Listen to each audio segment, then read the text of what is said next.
Olá, sejam todos muito bem-vindos. Tem início agora mais um programa Abratalks, programa uma iniciativa da Abrafiltros e também das revistas TAI, revista Meio Filtrante, que conta com a divulgação da TV Filtros.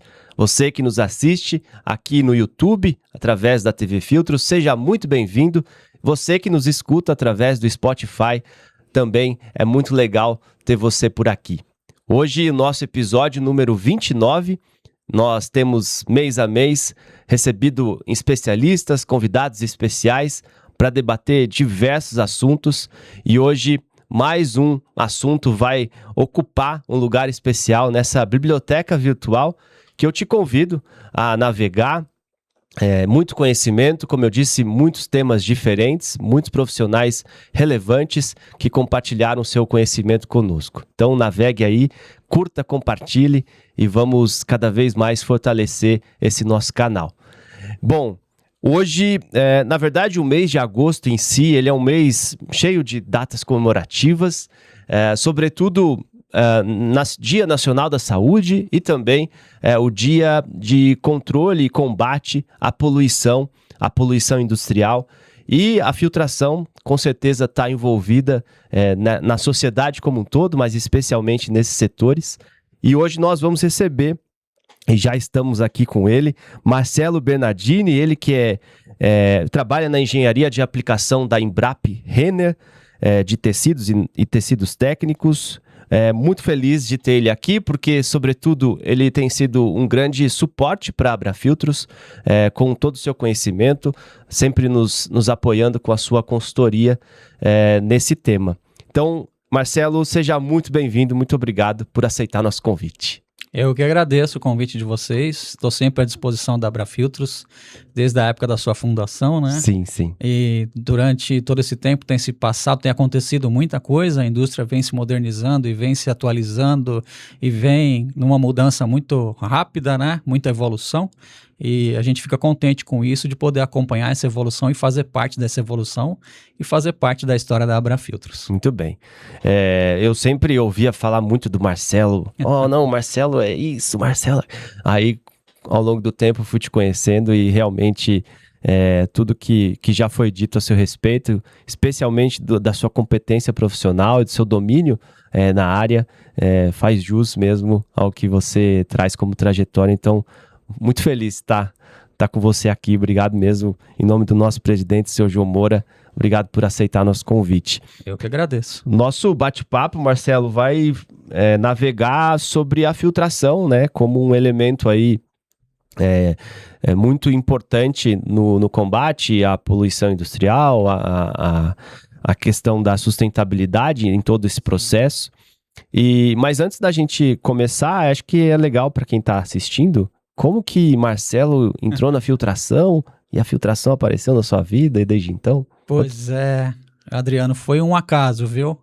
Na época, eu lembro muito bem, esse ano 1997 foi um ano muito marcante para mim, né? Foi o nascimento da minha primeira filha, Bruna. Legal. Um beijo, Bruna. E foi quando eu fui convidado para trabalhar na Techfil, né? Naquela época, a parte de filtros industriais da Techfil estava se desligando da parte automotiva, né? Foi criado um prédio separado e a partir daí começou-se a fabricar os filtros industriais da Techfil, que hoje tem outro nome, hoje acho que se chama Newtek. E eu fui chamado para ser um PCP ali naquela fábrica, né? Isso em 1997. Porém, ali eu já estava me formando em engenharia, já era projetista mecânico, já tinha o Senai. Então, todos esses atributos eu achei que não iria utilizar naquele momento, né? Só que quando descobriram essa minha formação e essa minha vocação técnica, na hora já me chamaram para um outro setor, né, para fabricação de máquinas, desenvolvimento de produtos. E aí eu entrei no ramo da filtração e nunca mais saí. Uau. Isso foi em 97. Fiquei lá na Techfil até 2001. Hoje virou Newtek, essa empresa cresceu bastante. Sim. Participei do processo embrionário dela, né? Era uma novidade ali tirar esse setor de dentro da Techfil. Hoje a Techfil é uma potência, né, latino-americana, vamos dizer assim, quase que mundial. E fiz parte do começo dessa história aí. Sou muito grato a eles também por isso.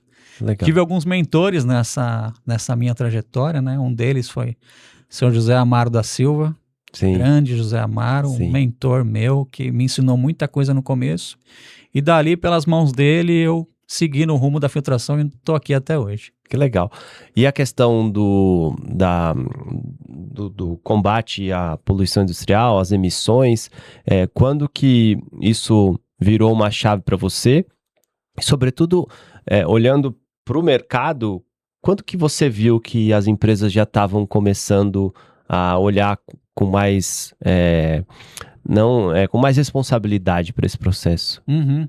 Isso foi quando eu tive a oportunidade de ingressar na Embrapa, né? Na época era a MC Fil, Grupo Renner. E aí, nessa época, era um mercado novo da filtração para mim, que era sistemas de despoeiramento, né? Até então, estava trabalhando na linha automotiva, linha hidráulica. E aí, com essa abertura, eu comecei a conhecer mais esses sistemas de despoeiramento. E comecei a entender mais e comecei a gostar mais desses processos de despoeiramento, que são diversos, aplicados em praticamente, vamos dizer, 90% da indústria nacional, seja ela siderurgia, cimento, mineração, baterias, borrachas, enfim, são sistemas hoje complexos. Tá? Você, olhando para um sistema desse, parece ser um sistema simples, mas são sistemas complexos, envolvem ar comprimido, energia elétrica, muitos cálculos, né? Que hoje eu estou envolvido diretamente com esses cálculos. Eu costumo dizer para os clientes que esses equipamentos, na hora de você projetar ou comprar não tem achismo. Você tem que saber exatamente aquilo que você está projetando, aquilo que você está comprando, quais são os parâmetros operacionais e de desempenho daquele equipamento. E eu estou nesse ramo aí há praticamente 15, 16 anos e não saí mais. E é uma vertente da filtração que cresce a cada ano e é cada vez mais exigida, né? Sim. Devido a normas ambientais, enfim. São várias exigências com relação a também segurança do trabalho. E tudo isso está diretamente ligado ao sistema de filtração, sistema de despoeiramento, né? Legal. E aí, quando a gente fala de poluição industrial, a gente está falando que tipo de poluente? Normalmente, tá? Na maioria das vezes, particulado. Seja particulado de cimento, particulado de minério, particulado de alguns componentes de carvão, coque na siderurgia, até particulado de borracha, negro de fumo. Tudo isso tem que ser, vamos dizer assim, capturado e seguro em solo.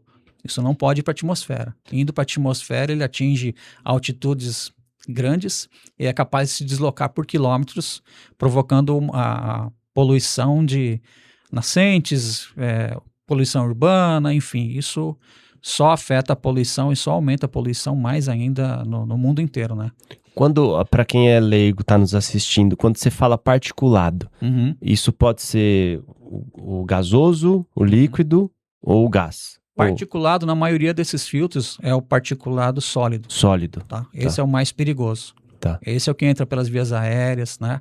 Entendi. Esse é o que polui rios, polui animais, plantas, enfim. Então, o particulado sólido é o mais comumente capturado hoje nesses equipamentos.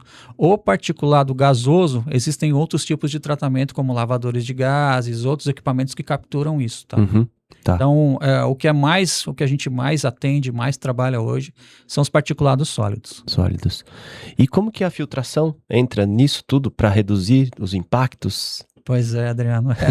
É um mundo de informações, viu? Muitas informações. Mas a filtração, literalmente, ela entra na sua essência total, tá? São vários tipos de elementos filtrantes utilizados nesses coletores de pó industriais. Esses elementos filtrantes, eu posso elencar aí mais de 30 utilizados hoje, né?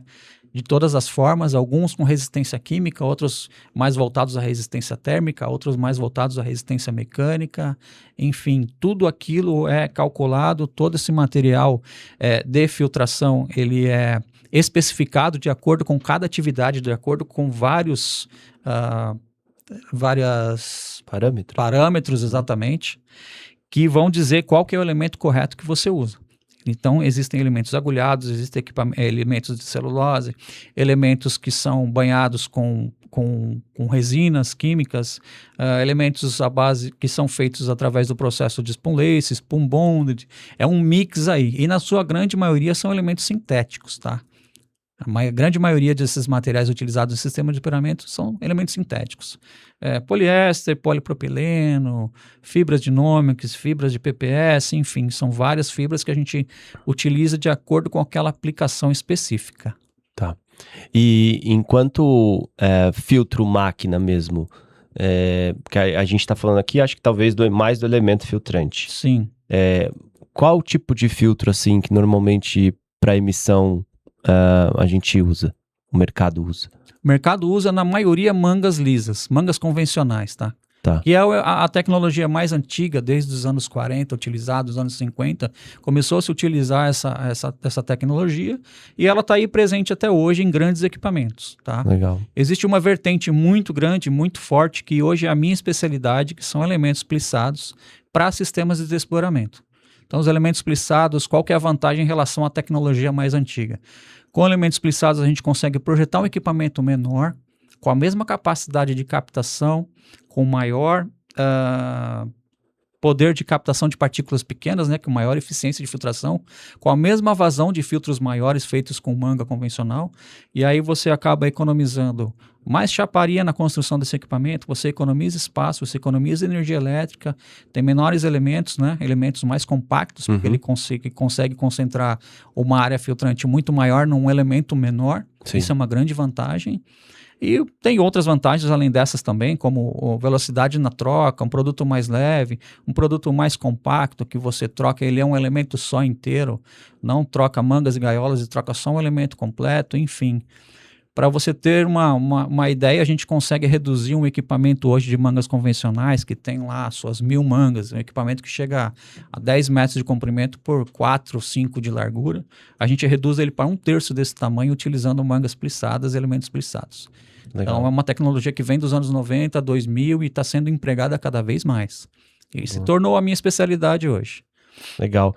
E aí quando você fala de tecnologia, como que isso tá atualmente? Você está falando de uma tecnologia que ainda se faz presente com o passar dos anos. Sim. Você vê isso numa crescente? A gente acabou de voltar da Filtech, a gente viu que, assim, ano após ano, a gente vê que existem coisas novas, mas essa tradição de algumas correntes aí de formas de filtração continuam mesmo. Sim. Isso é perene, né? Sim. Isso é uma característica mesmo? É uma característica. Alguns processos, alguns tipos de operação só permitem se utilizar essas mangas convencionais lisas. Você não consegue substituir. Entendi. Em locais que tem altíssima temperatura, em locais que você tem um ataque químico muito forte, você não pode ter partes metálicas ali.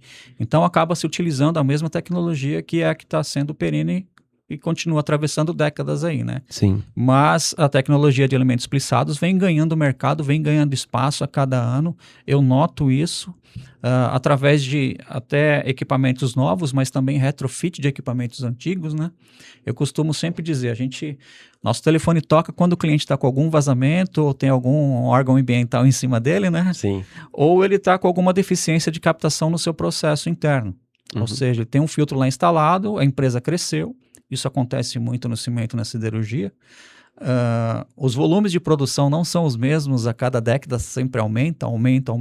E os equipamentos estão ali, são iguais, não mudaram. O equipamento está ali projetado para ventilar, ali para aspirar 100 mil metros cúbicos por hora. Só que isso foi projetado na década de 80, 90. Nós estamos 40 anos depois. Então, isso tem que ser atualizado. Eu trabalho muito nessa atualização, né? Trazer esse equipamento para uma tecnologia nova, para uma vazão maior, para uma eficiência de filtração maior e vai promover a captação do particulado dentro da usina ou dentro do setor produtivo de uma forma mais eficiente. Entendi. Então, existem duas vertentes, né?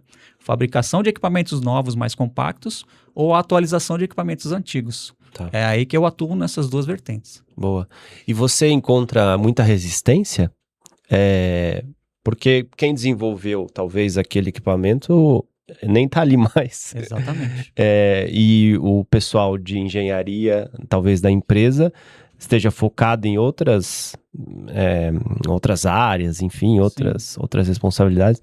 E a filtração é um elemento que vai entrar ali, às vezes desconhecido para ela. Sim. E você acha que isso mudou ao longo do tempo? Até o fato de buscar uma consultoria especializada, como que você enxerga tudo isso? Olha, existe uma resistência até a pessoa conhecer. Eu costumo dizer para os meus clientes, para os meus parceiros, as células que nós trabalhamos, né? Uhum. Dentro da Embrapa nós somos divididos em células comerciais. Legal. Então existe uma célula comercial que só atende cimento, uma célula comercial que só atende baterias, outra que só atende piso cerâmico, que também é um setor que emite muito particulado, uma célula que só atende fertilizantes, outra que só atende siderurgia, outra fundição. Então somos todos separados. Eu costumo dizer para o nosso time que, olha, eu preciso que você me coloque de frente com esse cliente para eu poder explicar para ele quais são as vantagens que ele vai utilizar melhorando o sistema dele de filtração, o sistema coletor de pó. Sim. Existe a resistência até que a gente consegue conversar com o cliente, explicar e defender a nossa tese. A partir desse momento, essa resistência é quebrada imediatamente. Legal. Tive casos que o cliente não queria saber, não queria atender, não queriam entender essa proposta. A partir do momento que ele deu a oportunidade de eu explicar a proposta, de eu explicar as vantagens, esse cliente simplesmente abraçou a proposta e está funcionando até hoje. Legal. Se você pudesse, lógico que são muitos anos aí na caminhada, pensar algum exemplo de filtração assim que não só foi apenas relevante para o meio ambiente, mas também para a eficiência de produtividade de alguma empresa. Sim. Alguns exemplos assim você tem? Tenho vários. Eu vou citar um mais recente aqui que foi do ano passado, uma empresa fabricante de revestimentos cerâmicos, né? Eles estavam com problema de emissão em um filtro relativamente grande, e ele está numa área de preservação ambiental, em outro estado, não é aqui em São Paulo, não vou revelar o nome agora, mas a coisa chegou num ponto assim da empresa do órgão fiscalizador acionar até o Ministério Público. E a gente já tinha alertado aquele cliente, falou, olha, seu equipamento está fora de condições, ele está emitindo para a atmosfera, o senhor vai ser notificado. E aí nós avisamos uma vez, avisamos duas vezes, na terceira tivemos que fazer aquela readequação do equipamento dele em tempo recorde, e era em outro estado. Sim. Então o nosso telefone tocou numa quarta-feira à noite, era o dono dessa empresa, ele nos acionou, pediu ajuda, auxílio, para a gente tentar resolver aquilo, senão vem multa ambiental, Ministério Público, enfim.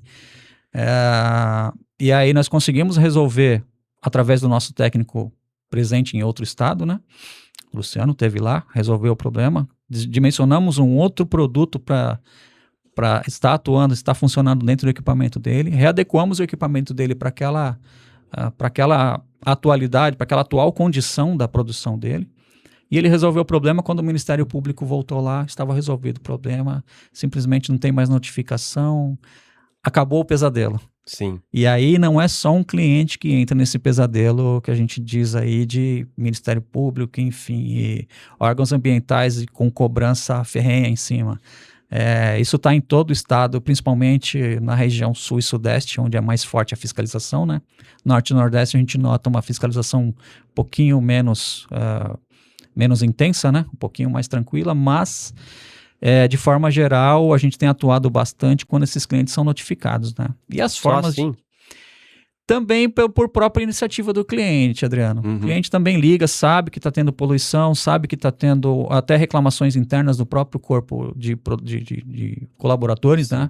O pessoal reclama, fala, olha, eu estou trabalhando nessa máquina aqui, o particulado não está indo, está sujando muito o ambiente, a gente tem que varrer todo dia, está sujando os equipamentos, painel elétrico, até a poluição com relação até à saúde do operador, né? Que aí começa a usar máscaras mais fortes, começa a usar os equipamentos mais pesados. E aí, no final das contas, se a gente adequar o sistema de espoeiramento ou implantar alguns outros equipamentos de espoeiramento dentro daquela planta, resolve um problema. Entendi. Isso parte de um estudo inicial, a gente faz todo esse levantamento, né? E recomenda, olha, coloca um filtro aqui ou melhora esse filtro central. Enfim, é muito complexo esse assunto. Porque a indústria nacional é muito complexa, né? A gente produz de tudo aqui. Sim. Tudo mesmo. Então, a gente vai desde a mineração, desde a extração do minério até a fabricação do equipamento final, um carro, por exemplo. Então, nessa cadeia produtiva existem vários outros fabricantes, vários outros produtos que exigem a existência de equipamentos aí de coletores de pó. Sim.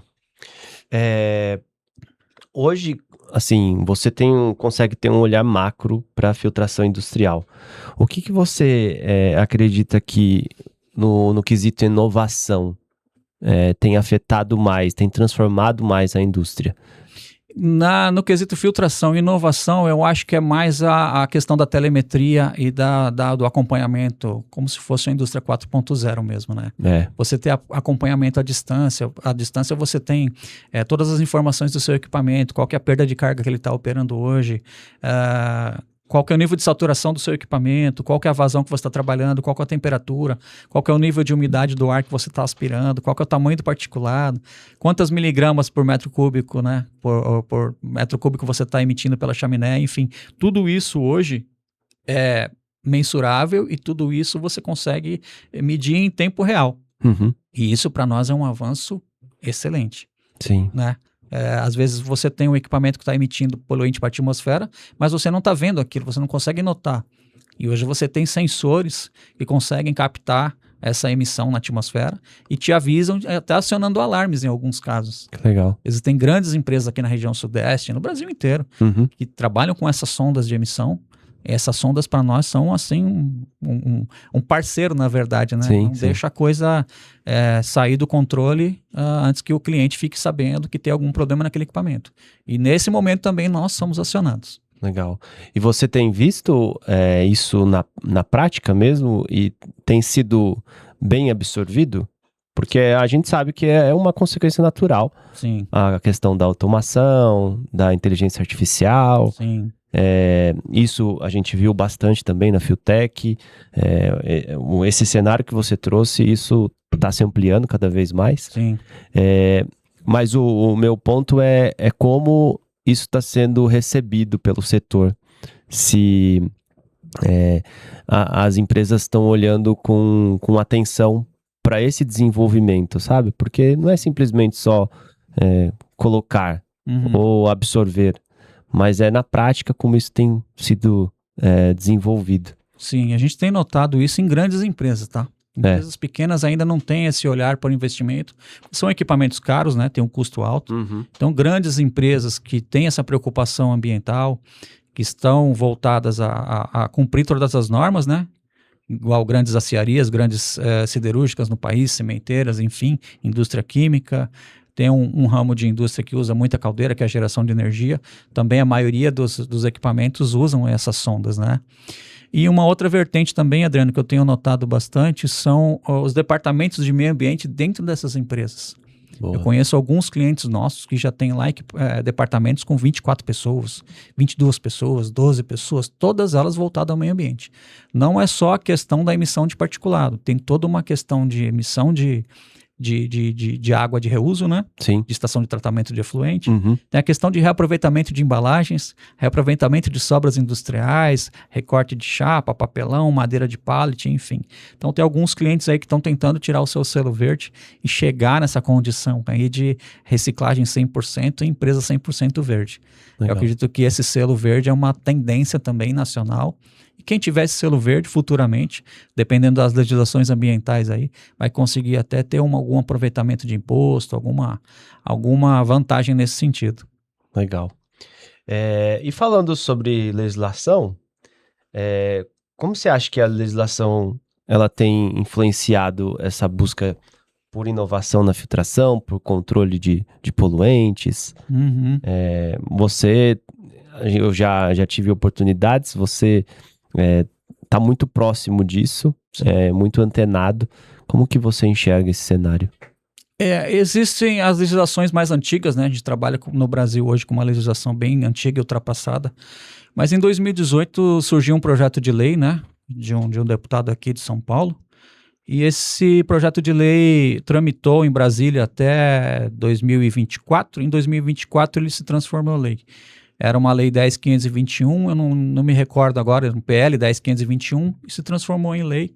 Em 2 de maio de 2024 foi publicado no Diário Oficial da União.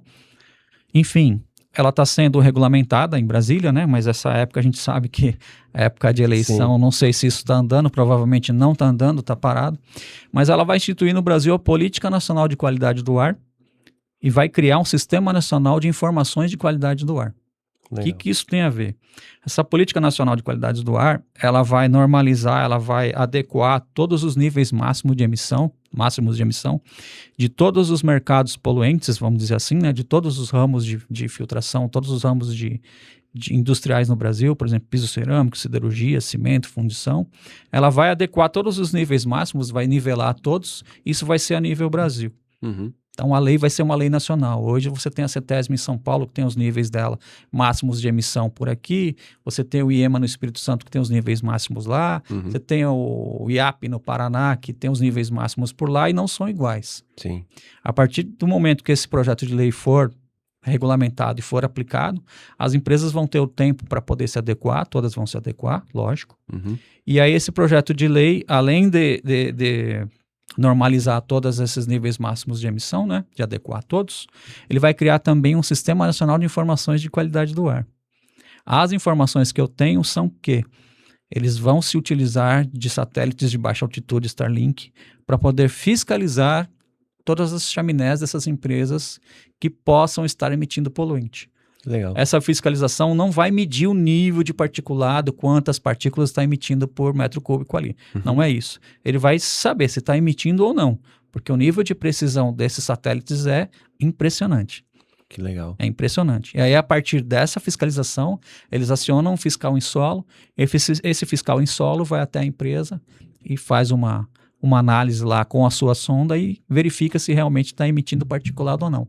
Ou seja, a legislação vai apertar. Na Europa já é assim. Isso que eu ia te perguntar.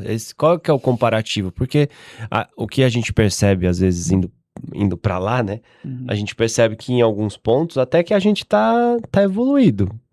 Quando a gente fala da logística reversa, dos filtros automotivos que a gente faz aqui, eles brilham os olhos e falam, nossa, como vocês fazem isso e tal. Mas eu sei que a questão de ar, poluição e tal, eu acho que eles estão mais à frente. Sim. Então, por enquanto, sim. Mas nós estamos correndo atrás. Depende muito da boa vontade do nosso pessoal em Brasília, né, para que isso aconteça. Eu acredito que vai acontecer. Legal. E quando isso acontecer, esse mercado de espoeiramento, que já é aquecido, né, devido às normas e às regras ambientais que estão aí hoje, já é uma pressão, eu acredito que essa pressão vai aumentar ainda mais. Pensando aqui, você falou que vai nivelar, né? Sim. Você acha que isso vai ser positivo? Porque num primeiro momento, São Paulo tem muito mais carro que Paraná. Sim. Você acha que o mesmo nível, a régua vai subir para todo mundo? Sim. Sim, porque vai ser um nível igual. Você tem grandes indústrias que podem gerar poluentes fora do eixo Rio-São Paulo. Tá. Você tem grandes empresas de alumínio no Pará, no Maranhão. Você tem mineradoras imensas no Pará. Que sozinhas já fazem tudo, né? Já a questão do automóvel hoje, eu acho que ela está dominada, tá? Você pode ver a qualidade do ar em São Paulo já melhorou bastante em relação a 10 anos atrás. Entendi. Né? Os catalisadores, toda a tecnologia do ar, lá, isso melhorou bastante. A qualidade do ar, com relação aos automóveis, evoluiu demais nos últimos 10 anos. Agora está na hora de evoluir com sistemas de espoeiramento. Tá. As indústrias são muito responsáveis pela emissão de particulado na atmosfera. Muito. E a gente não percebe isso, a gente só olha o automóvel. É verdade. Não olha aquela chaminé aí que está emitindo. Nós que temos olhos treinados, a gente passa na rodovia e já fala, ó, ali não tá legal, ali tá com algum problema. Já liga pro cliente que a gente conhece, temos uma carteira aí de mais de 5 mil clientes no Brasil, fala, ó, tua chaminé tá emitindo. O pessoal normalmente já sabe, né? O pessoal já tá ciente, mas a gente sempre alerta, a gente sempre recomenda, olha, vamos verificar seu filtro, vamos olhar o que tem de errado. Tá emitindo particulado pela atmosfera, visualmente você pega. Às vezes não consegue pegar visualmente, aí é onde a sonda entra em ação. Legal. Mas de uma forma geral, essa regulamentação ela só vem agregar. Sim, sim. Precisamos disso. Você falou há pouco da questão de o Ministério Público vai vir, aí eu vou me ajeitar aqui e tal. Sim. Que tipo de sanção normalmente acontece? Por exemplo, quando não faz a logística reversa, pode ser que aqui em São Paulo, pode ser não, né? Em São Paulo não emite a licença de operação, Sim. a questão do crime ambiental, que tem uma multa e tal. Que tipo de sanção é feita nesses casos? Normalmente, quando se detecta uma emissão desse tamanho, ou uma emissão muito evidente, né? Muito incidente, vamos dizer assim, primeiramente emite-se uma notificação via órgão ambiental, né? E em alguns casos até o Ministério Público entra à frente, quando a coisa realmente saiu do controle. E após a notificação, se essa empresa não corrige esse problema, vem a multa. E as multas não são baixas. Entendi. A multa é pesada. Aqui em São Paulo é pesada, no Paraná acho que é mais pesada ainda. Depende do tamanho do estrago, depende do tamanho do volume de emissão de particulado, né? Então... E a fiscalização, como que você sente assim? Ela tá efetiva? Ela precisa melhorar? Em São Paulo vem evoluindo a cada ano. Paraná também, Espírito Santo também. A gente vê por estado, né? A gente vê um pouco por região, né? Percebe-se muito que Norte e Nordeste não é tão eficiente igual a região Sul e Sudeste. Isso é notável. A gente percebe um descontrole muito maior lá no Norte e no Nordeste do que na nossa região por aqui. Isso é uma fiscalização física, né? Física, visual, presencial. Raramente você vai ver uma fiscalização por equipamentos de medição, né? É muito raro. Aqui em São Paulo já é mais comum. Né? É mais comum. Sim. A indústria paulista é muito evoluída, né? A gente tem aqui... Eu sou deslocado aqui, a minha região, como eu expliquei, né? A Embrapa ela é dividida em células comerciais. Mas a parte técnica de atendimento, ela é dividida por região. Então eu atendo o estado de São Paulo, sul de Minas, sul do Rio, uma boa parte do Paraná e um pedacinho de Santa Catarina. Então a minha região, ela é uma região muito industrializada. Talvez a mais de todas. Somos em 7 técnicos que ficam pelo Brasil inteiro. Legal. Temos mais um no Espírito Santo, temos mais um na Bahia, um em Recife, um no Pará, outro em Minas Gerais, que é o mais antigo, é o mais experiente, Marcelo da Mata. Enfim, e a gente percebe isso, né? Nossa região é muito industrializada. Muito industrializada. E aí, onde tem indústria, onde tem emissão de particulado, você tem que ter um equipamento ali. Sim. Muito bom. Eu fiz aqui, e eu até vou usar minha cola, uma dinâmica de filtro ou ficção. Legal. E aí você pode responder as perguntas com verdade, mito ou depende, Adriano. Depende. Então eu vou fazendo as perguntas e você vai seguindo aí. Legal. Primeira, quanto mais fechado o elemento filtrante, melhor será o desempenho do sistema. Mito. Mito? Mito. Por quê? Porque você tem que dosar, são duas grandezas inversas, tá? Você tem vazão e você tem eficiência de filtração. A eficiência de filtração é quanto menor a partícula, mais eficiente. Porém, se você fecha muito o seu elemento filtrante, você acaba derrubando a vazão do seu equipamento. Então tem que ter um balanço entre as duas grandezas. Se você aumenta uma, você diminui a outra. Se você quer aumentar a vazão, você abre o seu meio filtrante, você vai captar partículas cada vez maiores. Sim. Aquela partícula menor vai passar. Então tem que haver um balanço entre essas duas grandezas para que o seu equipamento tenha uma boa eficiência e uma boa performance. Se você exagerar em uma das duas, você matou o seu equipamento. E digo mais, esses equipamentos de filtração de grandes coletores de pó, eles chegam a ter 20 parâmetros diferentes para você projetar um equipamento novo. Se você errar um deles, é capaz de você matar o projeto inteiro. Então eu sempre falo para os meus clientes, não existe achismo. Tudo isso é calculado, tudo isso tem uma base, tudo isso tem um histórico, tudo isso tem um porquê por trás. Sim. Então o fato da gente ter mais de 20 e tantos materiais diferentes não é à toa. Cada um é utilizado em cada aplicação específica. Boa. Quando não existe emissão visível saindo de uma indústria, significa que o controle da poluição está funcionando adequadamente? É mito também. Mito. Nem sempre. Às vezes a poluição é invisível. Às vezes ela pode ser gás em forma de enxofre, ela pode ser um outro tipo de gás, né? De vários gases que podem ser emitidos pela atmosfera, mas às vezes também emite particulado sólido que a gente não consegue visualizar o olho nu.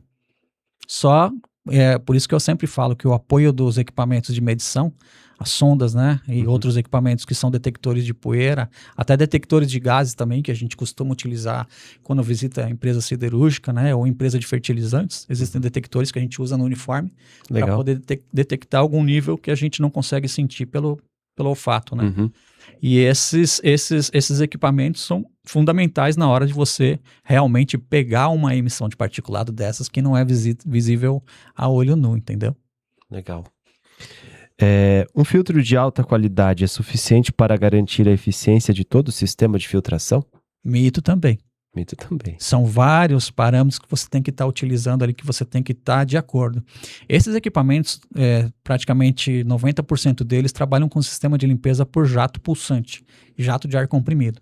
Isso é todo um sistema que envolve a qualidade do ar comprimido, o volume de ar comprimido injetado, a qualidade das válvulas, o funcionamento elétrico das válvulas, o funcionamento mecânico dessas válvulas. Então são várias variáveis, vamos dizer assim, que tem que estar de acordo.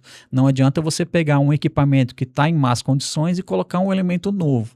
Se esse elemento está em más condições, provavelmente deve ter algum outro fator que fez com que esse elemento ficasse em más condições. Sim. Ou furado, ou molhado, ou rasgado, ou entupido. Então, existe uma análise que a gente faz, uma inspeção que a gente faz nos equipamentos. Essa inspeção, é uma inspeção geral, né? Uhum. Essa inspeção geral que vai dizer para nós se realmente aquele equipamento está de acordo e pode ser partido, pode ser trocado ali o elemento, né? Para partir o equipamento naquele momento, fala, seu equipamento está de acordo, pode colocar o elemento novo que agora vai funcionar perfeitamente. Legal. Muito bom. Sistemas de despoeiramento representam apenas um custo necessário para atender a legislação ambiental? É mito. Mito. É mito. Porque alguns equipamentos de despoeiramento, eles fazem parte do processo de fabricação. Na indústria do cimento, por exemplo, o equipamento de despoeiramento, alguns deles, não todos, né? A indústria de cimento utiliza muito o sistema de despoeiramento. E aí existem alguns filtros pontuais só para tirar aquele particulado que está emitindo e trazer ele para baixo, para não deixar ir para a atmosfera. E existem aqueles equipamentos que fazem parte do processo de fabricação do cimento. Então, esses aí estão diretamente ligados à produtividade da planta. Se você tem um equipamento desse que está deficiente, a sua produtividade vai cair. Sim. Então, não estão diretamente ligados a um custo adicional. Esses filtros normalmente são muito bem cuidados dentro de uma cimenteira. Boa. A manutenção preventiva dos sistemas de filtração pode reduzir o consumo de energia da indústria? Totalmente. Verdade. Com certeza, verdade. Boa. Verdade. Uma vez que eles podem... você tem um equipamento saturado, a gente tem motores de até 1.000, 1.200 cavalos trabalhando num filtro de despoeiramento desse. Se o equipamento se o filtro está saturado, a tendência é a corrente de energia desse motor subir. E aí, quando essa corrente sobe, o consumo aumenta. Existem casos que nós fizemos um retrofit no equipamento, que derrubamos em até 5%, 6% ou 8% o consumo de energia daquele motor, daquele motoventilador, naquele equipamento. Olha só. Então, isso também traz um ganho de custo de energia elétrica para o cliente final. Sim. O mesmo tipo de filtro pode ser utilizado em diferentes segmentos industriais sem grandes adaptações? Alguns casos, sim. Depende. Alguns casos, sim, depende. Em alguns casos, como o topo de silo, por exemplo, são filtros já praticamente são fabricados em série, que são prontos ali. Você pode tirar de um silo, colocar para outro, ok. Ele vai funcionar em diferentes ramos de atuação, mas alguns casos sim, outros não. Por exemplo, um grande mercado que tem crescido nos últimos anos no Brasil são os coletores de pó para as máquinas de corte a laser, corte de chapa a laser, né? Tivemos aí, se você tivesse nas feiras da mecânica, nessas feiras que nós temos aqui no estado de São Paulo, até em outros estados também, na feira de metalurgia, ou de fundição em Joinville, você vai ver que tem muita gente utilizando máquinas de corte laser. FEMEC tava bastante, cheio. né? Eu acho que eu contei ali jato pelo menos d'água e laser, né? Jato d'água e laser. Isso. A laser, principalmente, ela solta um particulado que é exatamente o particulado do corte da chapa. Esse particulado é extremamente fino. E esses equipamentos que podem ser usados para o jato de granalha, podem ser usados para pintura eletrostática e podem ser usados também para máquinas de corte laser. Usam cartuchos de celulose, cartuchos de nanofibra, cartuchos de poliéster. Depende da aplicação exata, como é que é dimensionado tudo isso. Que legal isso, né? Bem legal. Tem gente que nem imagina, né? Tem gente que tem máquina de corte laser e não tem sistema coletor de pó. Sim. É igual a gente fez um vídeo falando que o filtro é a vida, né? Sim. E o quanto ele tá presente. E aí, o filtro tá em tudo quanto é lugar. Tá. Que incrível isso. Posso te trazer uma curiosidade? Sim. Se você pegar um caminhão dos anos 70, você vai ter ali 3, 4 filtros. Você vai ter o filtro de ar principal, você vai ter o filtro de ar de segurança, você vai ter o filtro de óleo do motor e o filtro da linha de diesel. Se você pegar um caminhão da mesma marca, não precisa ser muito tecnológico, mas um caminhão da mesma marca produzido hoje chega a ter 20 filtros no equipamento desse. Olha a evolução, Sim. olha onde está o filtro. Sim. Está em tudo, Tá em praticamente em tudo. Equipamento eletrônico também, onde a gente olha, sim. tem filtro. Painéis elétricos. Máquina de lavar, no filtrinho, a geladeira. Quando você estiver na rua e você enxergar uma antena de celular, lá tem filtro. Lá tem filtro. Lá na casa onde ficam os equipamentos eletrônicos, ali embaixo, no pé daquela antena, tem um filtro ali puxando o ar limpo para dentro do sistema para não entrar nenhum particulado e danificar todas as placas e equipamentos ali. Ali também tem filtro. A gente descobriu que tem no projetor multimídia. Tem. Ali na ventilação da lâmpada, tem. No metrô. No metrô. No ônibus. No shopping. Shopping é fantástico. É. Shopping tem sistemas de filtração hoje ultramodernos. Que legal. Com as unidades de tratamento de ar, né? Aí já entra na linha do HVAC. HVAC, isso mesmo. Vamos lá. Monitorar a diferença de pressão do sistema ajuda a identificar o momento adequado para manutenção ou substituição dos filtros? Verdade. Exatamente. Você monitorando a perda de carga diariamente ou semanalmente, os filtros eles não saturam de uma hora para outra. Ele vai ter uma saturação rápida em questão de horas se tiver algum problema na linha, alguma falta de ar comprimido ou alguma falha no sistema de jato pulsante ou sistema de sacudimento.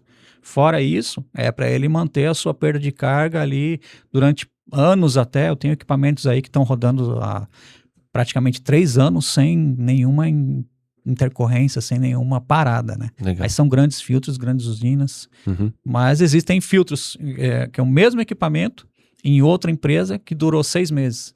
E o mesmo equipamento numa outra empresa maior dura 4 anos. Aí é muito relativo. Sim. Aí são muitas variáveis. É carga de pó total, velocidade de filtração, tempo de operação, se é 24 horas por dia, se é 6 horas por dia.